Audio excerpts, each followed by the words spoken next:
오늘 우리에게 주신 하나님 말씀 사무엘상 14장 1절로부터 23절까지의 말씀입니다.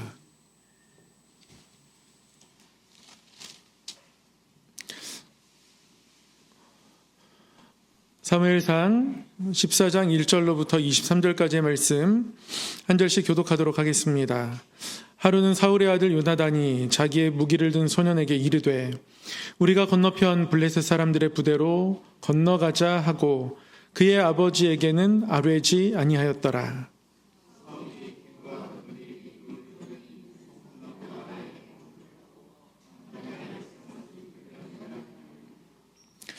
아히야는 에봇을 입고 거기 있었으니 그는 이가봇의 형제 아이두베 아들이요 비느하스의 손자요 실로에서 여호와의 제사장 되었던 엘리의 증손이었더라.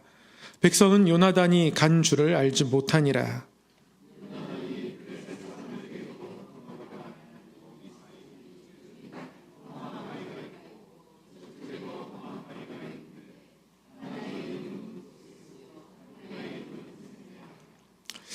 한 바위는 북쪽에서 믹마스 앞에 일어섰고 하나는 남쪽에서 게바 앞에 일어섰더라.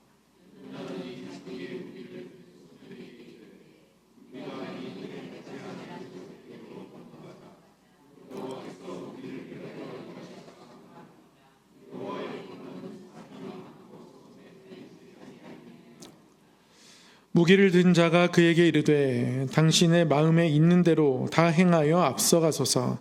내가 당신과 마음을 같이 하여 따르리이다.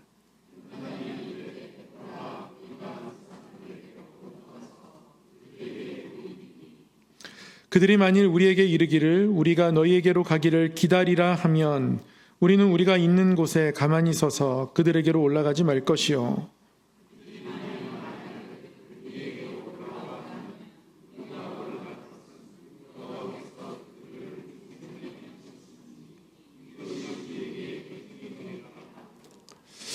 둘이 다 블레셋 사람들에게 보임에 블레셋 사람이 이르되 보라 히브리 사람이 그들이 숨었던 구멍에서 나온다 하고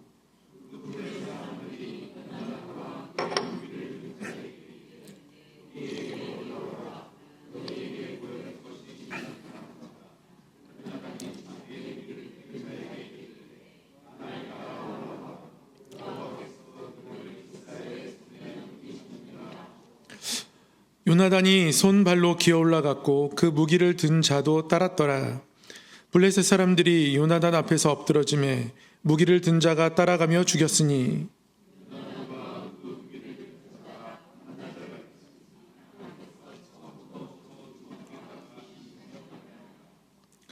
들에 있는 진영과 모든 백성들이 공포에 떨었고 부대와 노략군들도 떨었으며 땅도 진동하였으니 이는 큰 떨림이었더라.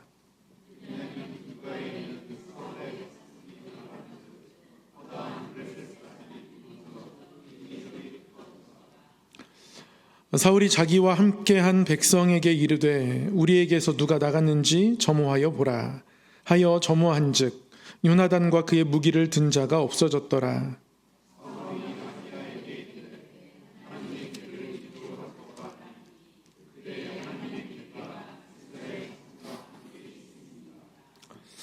사울이 제사장에게 말할 때에 블레셋 사람들의 진영에 소동이 점점 더한지라. 사울이 제사장에게 이르되 내 손을 거두라 하고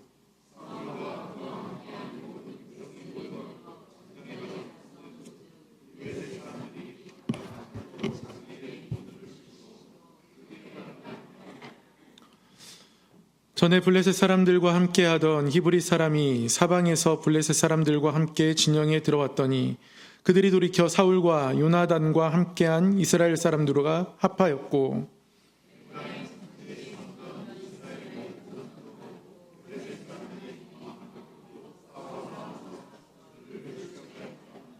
함께요. 여호와께서 그날에 이스라엘을 구원하심으로 전쟁이 베다웬을 지나니라. 아멘. 오늘도 말씀 앞에 나아갈 때에 우리의 삶이 말씀을 배우고 또 말씀을 따라 순종하고 또 말씀에 비추어서 우리가 우리의 삶을 하나님께 더 내어드리고 또 하나님의 뜻에 의해서 새롭게 바뀌어가고 그래서 우리가 점점 주님을 닮아가는 성도 되기를 주의 이름으로 축원합니다. 오늘은 사무엘상 13번째 시간입니다. 오늘은 사무엘상 14장을 공부하도록 하겠습니다. 사울과 요나단이 블레셋 전투를 하는 장면입니다. 13장에서 15장까지 사울 왕의 통치가 이렇게 나옵니다.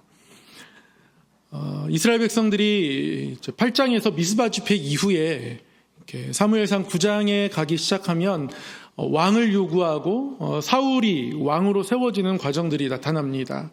9장, 10장, 11장에 결국 사울이 왕으로 세워지게 됩니다. 그리고 12장에 이제 사무엘이 고별 설교하게 되죠. 그리고 13장부터 15장까지 이제 사울 왕의 본격적인 통치 이야기가 나오는데요. 이때 사울 왕의 통치 기간에 있었던 주된 전쟁 두 가지가 이제 블레셋 전쟁과 아말렉 전쟁입니다. 13장, 14장이 블레셋 전쟁을 기록하고 있고 15장이 아말렉 전쟁을 기록하고 있거든요. 이러한 전쟁 가운데에 사울이 하나님 앞에 온전히 서 있지 못했던 모습들이 드러나게 됩니다. 블레셋 전쟁 첫 번째 이야기 13장을 저희가 지난주에 공부했습니다. 사울이 하나님 앞에 잘못된 번제를 드렸죠. 요나단이 블레셋 수비대를 공격했는데 근데 블레셋이 이제 반격을 하게 되고 그들이 전면전에 나섭니다. 그런데 그들의 어마어마한 숫자를 보면서 사울은 두려워 떨었고 사람들은 흩어져서 숨었고 산이 됐건 동굴이 됐건 바위틈이 됐건 숨을 데가 있으면 다 숨었고 어떤 사람들은 요단강을 건너서 아주 멀리 도망갔고 그런 모습들이 있었고 이제 이런 상황 속에서 사울 또한 얼마나 두려워 떨었겠습니까? 근데 사무엘이 도착하지 않으니까 어찌할 줄 모르는 거예요. 그러다가 왕인 사울이 제사장이 인도해야 할 번제를 자신이 직접 드리며 집례하는 잘못을 범하게 되죠. 그리고 이에 대해서 사무엘이 아주 강하게 책망합니다. 하나님께서 원하시지 않는 모습인데 선을 넘었다고 책망하죠. 하나님께서 사무엘을 통해서 사울 왕에게 망령되이 행했다고 그렇게 질책하십니다. 그렇게 하고 이제 사무엘이 떠났습니다. 그럼 이 전쟁 어떻게 해야 합니까? 더 두려워서 아무것도 못할 것 같아요. 14장에 여러분 어떤 일이 일어났을 거라고 생각이 드세요? 사울이 극적인 반전을 보이겠습니까? 이 14장의 이야기는 사실은 많이 언급되는 이야기는 아닙니다. 그래서 잘 알려지지 않은 이야기인데 또 이런 기회가 아니면 이 14장 이야기를 저희가 마주할 기회가 많지 않으니까 한번 집중해서 14장을 살펴보도록 하겠습니다. 14장에 역시 계속 전투는 이어집니다. 상대는 블레셋이고요. 그런데 사울과 요나단이 이 전투에서 사뭇 다른 모습을 보여주게 됩니다. 전투를 각기 다른 방식으로 이제 치루어내게 돼요. 사울은 어찌할 줄 모릅니다. 사람들도 다 흩어져 가지고요. 남아있는 사람들이 얼마 안 됩니다. 한 600명 정도? 처음에는 3,000명 정도의 군대를 나름대로 선발해서 모았는데 흩어지고 지금 600명밖에 없어요. 너무 마음이 두렵습니다. 그런데 요나단이 블레셋 진영을 향하여서 공격을 시도합니다. 요나단이 블레셋 수비대에 대해서 기습 공격을 시도해요. 요나단이 하나님께서 자신의 편이라는 믿음이 있습니다. 14장 6절을 보면 여호와의 구원은 사람이 많고 적음에 달리지 아니하였다. 요나단에게는 이런 믿음이 있습니다. 블레셋 사람들은 아무리 숫자가 많아도 요나단에게는 할례받지 않은 사람들이에요. 그러니까 저 민족들을 정의할 때 정의 내리는 기준이 무엇인가? 요나단은 블레셋 사람들은 아무리 많다 할지라도 할례받지 않은 사람들인 거예요. 그럼 상황이 어려울 때 우리가 어떤 이 상황을 파악할 때 기준 같은 것을 세워요. 내가 많이 경험을 가지고 있나? 자기 경험이 기준이 될 때도 있습니다. 나에게 아이템이 많이 있나? 내가 가지고 있는, 소유하고 있는 그 어떤 것이 어떤 이 상황을 파악하는 기준이 될 때가 있어요. 여러분, 우리가 어떤 상황을 파악할 때 우리의 기준은 하나님이어야 합니다. 늘 하나님이라는 주어가 우리 가운데 찾아와서 나는 하나님을 의지하는 사람이고 저 사람은 하나님 없는 사람이고 하나님이 우리에게 늘 기준이 되어야 하는 것이죠. 요나단에게는 그런 믿음이 있었습니다. 그래서 하나님께서 주시는 구원, 사람이 많고 적음에 달리지 않았다. 저 사람들은 할례받지 않은 사람들일 뿐이다. 그들의 어마어마한 숫자와 그들이 가지고 있는 무기에 상관없이 요나단은 자기와 자기 무기를 들어주는 자 수행무사와 함께 적진에 갑니다. 올라가면서 표징을 구합니다. 혹시 올라가다가 이게 바위가 있어요. 커다란 바위가 있기 때문에 그 바위를 기어 올라가다 보면 그러면 분명히 발각될 거예요. 뭔가 숨을 만한 곳이 있어요. 숨기는데 양쪽 다 커다란 바위가 있습니다. 바위 절벽이 있는 거예요, 사실은. 그래서 노출될 수밖에 없습니다. 요나단도 알아요. 그런데 노출되었을 때, 그들에게 우리가 발견되었을 때, 우리가 그들에게 보여졌을 때 블레셋 사람들이 거기서 멈춰서 있어, 기다려 라고 말하면, 그러면 이 전쟁, 이 작전은 하나님께 속한 것이 아니고, 만약에 그들이 한번 올라와 보라고 하면 분명히 이것은 하나님께서 역사하실 표징이다 라고 그렇게 생각하고 하나님의 표징을 구하며 적진으로 올라갑니다. 블레셋 사람들이 안 그래도 이들을 보았습니다. 바위 절벽을 기어 올라오는 그들을 보고서 히브리 사람들이 어디 구멍에 있다, 우리에게 기어 나오는가 보다 라고 이야기하면서 비웃듯 그들을 바라봅니다. 그리고선 어디 한번 올라와 보라고 그들에게 이야기하죠. 올라오라고 하면 하나님께서 그들을 넘겨주시는 표징으로 여기겠다고 했습니다. 그래서 이것을 하나님의 허락으로 받아들입니다. 하나님 주신 믿음 가지고 가면서 또 그 가운데서도 하나님의 표징을 구하며 갑니다. 그러니까 하나님이 함께 하셔야 한다는 마음이 계속 그들에게 있음을 말씀이 보여주고 있는 거죠. 그래서 그 가파른 바위를 기어 올라가서 블레셋 병사들을 공격하고, 사실 죽인 인원 많지 않아요. 20명. 그들이 블레셋 진영에서 싸워서 20명을 죽였습니다. 그러나 블레셋 진영에 하나님께서 어마어마한 공포를 보내시고 땅이 흔들리는 진동을 보내시고, 블레셋 사람들이 어찌 되었는지 서로가 서로를 막 공격하며 죽이는 일들이 일어나게 됩니다. 군대 전체가 떨게 되고 군대가 혼란에 빠지게 됩니다. 이것이 이스라엘 백성들이 이제 블레셋을 추격하는 발판이 되어지죠. 요나단이 전쟁의 판도를 바꾸었습니다.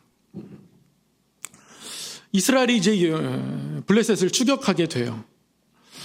사울과 함께 있는 사울의 진영에서 보니까 파수꾼들이 블레셋 진영의 모습을 바라보았는데 서로가 서로를 죽이면서 굉장히 혼잡스럽습니다. 점호해 보니까 요나단이 없어요. 요나단과 그의 무기든 자가 그 전투에 먼저 가 있음을 알게 되죠. 사울이 서둘러서 이제 전투에 나섭니다. 이스라엘 백성들이 다시 다 모이게 돼요.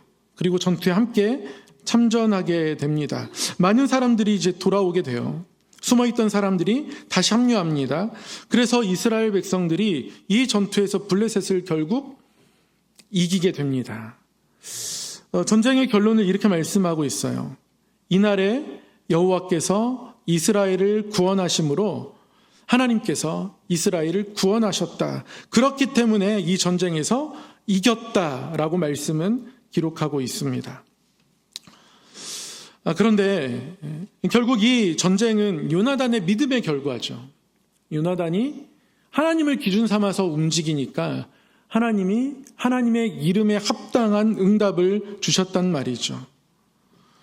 그러나 이런 상황 속에서 사울이 어떤 모습을 보이는가가 사실은 굉장히 더 중요하다고 볼 수 있습니다. 사울이요, 요나단 때문에 전쟁의 판도가 바뀌었고 하나님이 이스라엘 백성들에게 승리를 주셨습니다. 이스라엘 백성들이 이제 블레셋 군대를 추격하게 돼요. 블레셋 사람들이 도망하는 입장이 되었습니다. 그들의 전열이 흐트러졌습니다.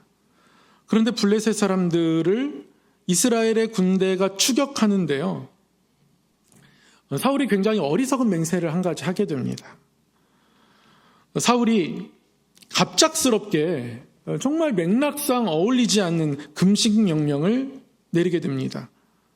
저녁이 될 때까지, 나의 원수에게 보복하는 때까지 음식을 먹는 자는 저주를 받을지어다 라고 하면서 사울이 금식 명령을 내립니다. 일반적으로 금식하자 하면 어떤 느낌들이 드세요? 우리 교회는 사순절마다 금식합니다. 사순절을 맞이하여서 이대 목동병원 소아과병동에 있는 난치병 어린이를 돕는 일들에 우리가 헌신하겠습니다 라고 목적을 정하고 금식 기도표를 쫙 붙입니다. 금식 기도표를 보면서 어떤 생각이 드세요?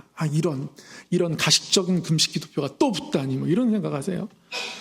그래도 우리가 하나님 앞에 뭔가 할 수 있겠구나, 이제 이런 생각들을 하게 되죠. 금식은 아주 굉장히 경건한 행동 중에 하나입니다. 하나님을 향한 경건의 표시이기도 합니다. 근데 사울이 그런 금식 명령을 내립니다. 그러니까 금식하면서 이 전쟁을 마무리하자라고 하는 그 표면적인 모습만 보면 이것은 굉장히 좋은 모습일 수 있습니다. 그러나 잘 생각해 보면 백성들이 하루 종일 싸웠습니다. 그러니까 저녁이 될 때까지 이 전쟁을 힘겹게 치르는 이스라엘 백성들에게 그럼 금식을 명령하는 것이 그럼 이게 말이 된다고 생각하세요? 말이 안 되죠. 제가 앞으로 우리는 거룩한 주일을 지키기 위해서 특별히 친교부 주일마다 열심히 식사를 준비하며 봉사하는데 우리 친교부 권사님들 금식하며 식사를 준비하십시오. 이렇게 하면 여러분 큰일 날 것 같아요. 이 갑작스러운 금식 명령, 백성들이 하루 종일 전쟁으로 피곤한데 그런 가운데 준 명령이었습니다. 하나님 뜻과 맞지 않는 겉모습의 경건은요, 여러분 부작용이 생겨나게 되어 있습니다. 스스로 옳지 않음이 드러나게 되어 있어요. 겉으로는 괜찮은 것 같지만 그게 하나님 마음에 합하지 않으면 하나님이 분명한 부작용을 만들어내십니다. 그것에 민감하면 그게 다행인 거예요. 그것에 민감하게 반응하면서 회개하면 괜찮을 텐데요. 그러나 사울은 그렇지는 않습니다. 그러면 어떤 부작용이 일어나냐면요. 사울이 이 명령할 때 이미 전쟁 앞서갔던 요나단과 그의 무기 든 자는 이 사울의 명령을 듣지 못했습니다. 알지 못해요. 그런데 추격하는 이 과정에서 숲속에 꿀을 만나게 돼요. 꿀을 발견하게 됩니다. 얼마나 피곤합니까? 특히 이 요나단과 무기 든 자는 그 전에 먼저 가서 싸웠기 때문에 더 피곤할 거예요. 명령을 알지 못하고 꿀을 먹습니다. 그런데 그제서야 사울 왕이 자신의 아버지가 금식 명령을 내렸다는 것을 알게 되죠. 그러니까 요나단 입장에서는 답답합니다. 아니, 믿음으로 싸워야 할 때는 주저주저하고 있다가 하나님이 승리를 주셨는데 왜 이제서야, 이미 하나님은 우리에게 승리를 주셨는데 마치 그 승리를 나의 것으로 삼으려는 것처럼 보이는, 또 실제로 그런 마음을 가지고 있는 그런 금식을 왜 시키냐는 거예요. 이렇게 피곤한 가운데서 왜 밥을 먹지 못하게 하는가? 왜 음식을 먹지 못하게 하는가? 요나단이 항변을 하게 됩니다. 그 요나단 항변이 맞습니다. 결국 어떤 일이 일어났는지 아세요? 저희가 오늘 본문 읽지 않았지만 백성들이요, 결국 참다 이성을 잃게 됩니다. 너무 굶주려서 힘들어서요, 사람들이 동물들을 잡아서 피채 먹게 됩니다. 하나님께서 절대로 금하시는 거예요. 부정한 식사를 하게 됩니다. 율법을 어긴 행동을 유발하게 돼요. 백성들이 잘했다고 말하는 것이 아니라 하나님 앞에 합하지 않은 경건의 모습이 지금 공동체를 어떻게 망가뜨려 가고 있는지 말씀이 우리에게 보여주고 있는 겁니다. 그럼에도 불구하고요, 사울은 멈추지 않습니다. 계속 블레셋을 추격하려고 해요. 그래서 제사장 아히야에게 계속 블레셋 충격할 것을 원하는 마음으로 하나님께 묻자고 제안합니다. 그러나 37절에 보면 하나님은 대답하지 않습니다. 계속 추격하겠습니까? 해야 하겠습니까? 묻지만 그날에 하나님께서는 대답하지 않으셨다. 말씀은 기록하고 있습니다. 근데 이 하나님의 침묵으로 이어지는 이 순간, 하나님께서 대답하지 않는 그 순간, 사울이 무슨 생각을 하냐면 이것은 누군가가 잘못했기 때문에 그렇다. 내가 금식을 선포했는데 누가 이 금식을 안 지켜서 하나님이 침묵하신다. 그러니까 자신의 금식이 끝까지 옳았다고 생각하는 거예요. 사울은 돌이키지 않습니다. 오히려 탓을 합니다. 그래서 이게 누구의 잘못인지 사울과 요나단이 한쪽에 서고 백성들을 저쪽으로 다 몰아세웁니다. 근데 제비를 뽑았더니 사울과 요나단 쪽에 잘못이 있대요. 또 제비를 뽑았더니 요나단에게 잘못이 있다고 합니다. 알고 보니까 요나단이 꿀을 먹은 거예요. 사울이 선포한 금식을 지키지 않았습니다. 그러자 사울은 누가 걸리든지 그를 죽이겠다고 맹세했거든요. 굉장히 어리석은 맹세를 했습니다. 그래서 요나단을 처형하고자 합니다. 이 모든 것을 요나단 탓으로 삼고자 하는 것이죠. 그런데 결국 백성들이 아주 강하게 반대합니다. 오늘 이 이스라엘의 큰 구원을 이룬 요나단을 죽이면 어떻게 합니까? 백성들이 요나단을 살려야 한다고 모두가 한 입으로 이야기하죠. 이렇게 이 전쟁이 마무리가 됩니다. 그래서 블레셋을 추격하는 일들이 결국 어디로 이어졌냐면 잘못된 금식 명령과 하나님께서 침묵하시는 것에 대한 탓이 누구에게 있는가 자기들의 다툼으로 이어지게 된 거예요. 성경 말씀은 특별히 이 사무엘상 14장은 사울과 요나단을 아주 강력하게 대조하고 있습니다. 사울과 요나단의 대조를 보면서 우리의 삶이 어디를 향해 있는지 우리가 한번 점검해 보았으면 좋겠습니다. 여러분, 사울과 요나단이 어떻게 대조가 됩니까? 여러분, 지난주와 이번 주 이 블레셋 전쟁에 임하는 사울과 요나단의 모습을 보았거든요. 13장에서는 자신이 직접 번제를 집례하고, 오늘 요나단 앞에서 사울은 자신의 모든 그 전쟁의 모든 공을 자신의 것으로 이제 삼고자 합니다. 가만히 보면 사울은 늘 현실의 압박에 흔들립니다. 그러니까 블레셋의 군대가 많아지면 두려워하죠. 그래서 백성들이 흩어지자 사람들이 없어서 또 두려워합니다. 요나단을 통해서 하나님이 일하셨는데요. 그런데 그 승리를 주셨음에도 불구하고 그 승리가 나의 것이 되지 않고 요나단의 것이 될까 두려워합니다. 저는 살짝 사도세자가 떠오르면서 머릿속에 스쳐 지나가더라고요. 영조라는 임금이 결국 자신의 아들 사도세자를 자신의 손으로 죽이게 되지 않습니까? 뒤지에 가둬가지고 굶어서 말려 죽입니다. 아주 비참한 죽임을 스스로 행하게 되는데요. 끊임없이 나의 아들이 나의 왕권에 도전할까 불안했던 임금이 바로 영조 임금입니다. 사울이 그런 두려움이 있어요. 여러분, C.S. 루이스가 이런 이야기를 한 적이 있습니다. 우리가 하나님을 두려워하지 않으면 결국 모든 것을 두려워하게 된다. 여러분, 우리가 하나님을 경외하지 않으면, 우리 삶 속에서 하나님을 두려워하지 않으면 그럼 우리가 자유로운 것 같아요. 신앙생활을 편하게 할 수 있을 것 같아요. 그러나 그렇지 않습니다. 하나님을 경외하지 않으면 우리는 모든 것을 두려워하게 됩니다.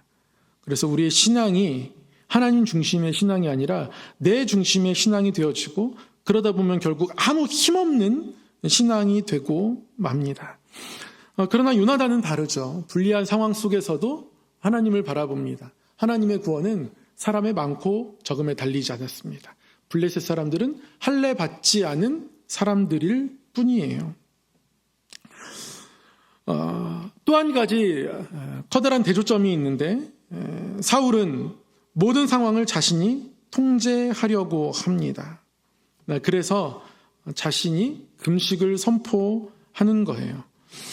이것은 믿음에서 나온 금식이 절대 아닙니다. 백성은 지치고 그러다 공동체가 혼란에 빠지게 되고 율법까지 어기게 되고 요나단까지 죽을 위기에 놓이게 되죠. 그러나 반면 요나단은 하나님께 자신을 맡깁니다. 요나단이 블레셋 진영에 처음 침투할 때 여호와의 구원은 사람의 많고 적음에 달리지 않았다라고 이야기하면서 어떤 말을 했었냐면 혹시 여호와께서 우리를 위하여 일하실까 하노라. 하나님께서 일하실 수도 있어요. 그러나 아닐 수도 있습니다. 그러나 내가 원하는 결과가 나 때문에 전쟁에 승리하는 것이 아니라 내가 하나님의 이름을 의지하며 나아갔을 때 하나님이 요나단을 승리를 통해 일하시든 혹여나 요나단의 죽음을 통해 하나님 일하시든 요나단은 우리를 위하여 하나님께서 일하시는 것을 바라보는 것이지 내가 이 모든 것들이 이끌었다라고 하는 자기 중심성에서 그 통제욕에서 벗어나고 있다는 것이죠. 그럼 사람이 조급하면 어떤 일이 일어나냐면 모든 것을 통제하고 싶어 합니다. 자기 뜻대로 다 이끌어가고 싶어 해요. 내 뜻대로 되지 않는 것을 견디기 힘들어 합니다. 내 뜻이 막혔을 때 하나님께서 이것을 원하실 수 있다라고 하나님 앞에 내 마음과 생각을 내어놓고 기도하지 못합니다. 요나단 달라요. 하나님께서 어떠한 방식으로든지 하나님께서 일하실 것을 기대하며 자신을 제물로 내어놓는 마음을 가지고 그래서 자신을 하나님 뜻에 맡기며 나아가는 것이죠. 이것이 다릅니다. 이 두 가지가 사울과 요나단의 대조입니다. 물론 요나단이 이런 믿음의 모습을 가지고 있지만 그러나 결국 하나님은 사울 뒤에 다윗을 왕으로 세우십니다. 이 정도면 요나단이 왕을 해도 되지 않을까 싶기도 하지만 하나님은 이미 사무엘을 통해서 사울에게 말씀하셨습니다. 너를 왕으로 세운 것을 후회하고 네가 망령되이 행하였기 때문에 너의 왕위가 길지 않을 것이다. 이것은 사울 한 사람에 관한 이야기가 아니라 사울 왕조를 의미하는 거예요. 여러분 그렇습니다. 가정 안에서도 한 사람이 무너지면 가정 전체가 무너질 수 있습니다. 그러나 사도행전 16장처럼 바울과 실라가 그 감옥에서 나왔을 때 그 간수가 바울과 실라를 다시 만나게 되고 간수 앞에 나타난 바울과 실라에게 이 간수가 뭐 어떤 질문을 던지나요? 내가 어떻게 해야 구원을 받을 수 있습니까? 뭐라고 대답합니까? 주 예수를 믿으라. 그리하면 너와 내 집이 구원을 받으리라. 이렇게 말씀합니다. 한 사람이 가정을 살릴 수도 있고 한 사람이 그 가정을 죽일 수도 있습니다. 사울이 하나님 앞에 온전히 서지 못했을 때 하나님은 사울 왕조를 폐하시게 되는 것이죠. 그래서 사울 왕조는 일대에 끝이 납니다. 그러나 다윗 왕조는 끝이 나지 않습니다. 하나님께서 다윗에게 하나님 앞에 온전한 믿음을 지켜가는 그에게 약속을 주셨습니다. 너의 왕위를 영원히 견고하게 하겠다. 그래서 다윗 왕조는 끊어지지가 않습니다. 나중에 이스라엘 백성들이 바벨론에 의해서 포로로 끌려가지만 다시 이스라엘 백성들이 70년 후에 유대 땅으로 돌아올 때 그들의 총독으로 수룹바벨이 정해지고 파견받습니다. 유다 지파죠. 다윗 왕조가 끊어지지 않아요. 그리고 그 계보에서 누가 태어납니까? 예수 그리스도께서 태어나십니다. 유다 지파의 그 계보가 끊어지지 않습니다. 영원한 왕이신 예수 그리스도가 약속대로 이새의 줄기에서 태어나게 되는 것이죠. 하나님 앞에 신실하게 설 때 주시는 은혜가 그런 겁니다. 그럼 우리는 사울처럼 상황에 흔들려 조급하게 행동하고자 하는 마음 또는 그런 모습을 가질 때가 있습니다. 하나님에 대한 신뢰가 없이 어려운 현실을 만나면 상황에 압도될 수밖에 없어요. 아까도 말씀드렸지만 우리가 하나님을 경외하지 않으면 결국 모든 것을 두려워하게 됩니다. 그러나 하나님을 경외하면 우리는 모든 것을 이길 수 있는 힘을 가질 수 있습니다. 요나단처럼 하나님을 신뢰하는 사람은 현실의 크기보다 하나님의 능력의 크기를 바라보게 돼요. 여러분 믿음은 모든 상황이 좋아졌을 때 생기는 담대함이 아닙니다. 어려운 현실 속에서도 하나님이 일하실 것을 신뢰하는 겁니다. 여러분 하나님을 믿는다는 것이 구체적으로는 어떤 것일까요? 저는 믿음은 이런 것이라고 생각해요. 믿음은 하나님의 존재를 믿고요. 하나님의 능력을 믿고요. 우리를 사랑하셔서 우리에게 주신, 우리를 자녀 삼으시는 그 영원한 약속, 그 약속에 대한 신실함, 그것을 믿는 것입니다. 믿음의 내용들이 있어요. 여러분, 우리의 믿음이 이러한 풍성함이 있는 믿음 되기를 원합니다. 하나님의 존재를 믿습니다. 그의 구원을 믿죠. 그의 능력도 믿습니다. 그리고 말씀하신 대로 이루시는 그의 신실함을 믿는 믿음이 저와 여러분의 믿음 되기를 간절히 소망합니다.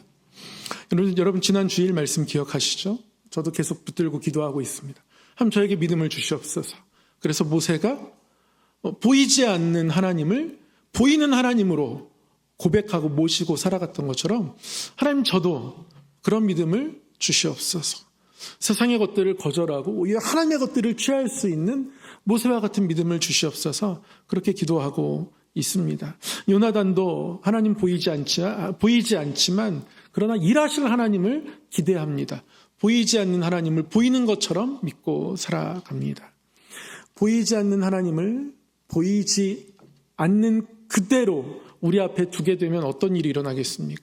이스라엘 백성들은 광야에서 끊임없이 불평합니다. 하나님을 경외함을 잃어버리고 만나를 하찮은 음식이라고 이야기하기도 합니다. 오늘 다시 한번 말씀을 통해서 우리의 믿음이 다시 굳건하게 세워지기를 소망합니다. 믿음은 절대로 그대로 있지 않습니다. 믿음은 말라버립니다. 믿음은 계속 채워야 합니다. 믿음을 주시는 하나님께 계속 구해야 합니다. 그래서 우리의 사모함은 끊어지지 않아야 합니다. 오늘 말씀을 기억하면서 우리의 믿음이 다시 한번 풍성하게 굳건하게 세워지고 하나님이 주시는 좋은 것들로, 하나님을 바라보며 살아가는 믿음들로 우리의 믿음이 더욱더 아름답게 자라기를 소망합니다. 사랑의 하나님 아버지, 우리의 믿음이 다시 한번 하나님 앞에 살아있기를 소망합니다. 보이지 아니하시는 하나님을 보이는 것 같이 따라갈 수 있는 믿음의 눈이 있기를 원합니다. 하나님, 그러한 하나님을 향한 하나님 경외함이 있기를 원합니다. 하나님, 그러한 담대함이 있기를 원합니다. 하나님, 경건의 겉모습으로 그것을 우리의 자신의 모습인 것처럼 스스로 착각하고 스스로 속이는 자가 되었다면 하나님, 우리를 깨트려 주시고 다시 한번 요나단이 블레셋을 향하여서 자신을 내어드리며 나아가는 것처럼 하나님께 내어드리게 하시고 우리를 사용하시고 우리에게 하나님 영광 나타내신 것을 우리의 삶 가운데, 가정 가운데, 하나님께 기도하는 모든 일들 가운데 경험하도록 역사하여 주시옵소서. 우리 성함재단을 붙들어 주시고 하나님께서 주신 사명을 능히 감당하는 교회가 되게 하여 주시옵소서. 하나님, 특별히 어려움과 어려움 가운데 있고 환우들을 기억하여 주셔서 저들의 삶 가운데 다시 한번 하나님을 간절히 붙잡고 또 주의 이름을 경외하며 선포하게 하시고 하나님 또한 이기게 하여 주셔서 질병을 두려워하지 않게 하여 주시고 믿음으로 승리하게 하시며 하나님께서 응답하시고 치유하시고 새롭게 하시는 은혜를 또 맛보게 하여 주시옵소서. 우리의 삶의 모든 것들을 주께 맡겨드리옵고 우리 주 예수 그리스도 이름으로 기도드리옵나이다. 아멘.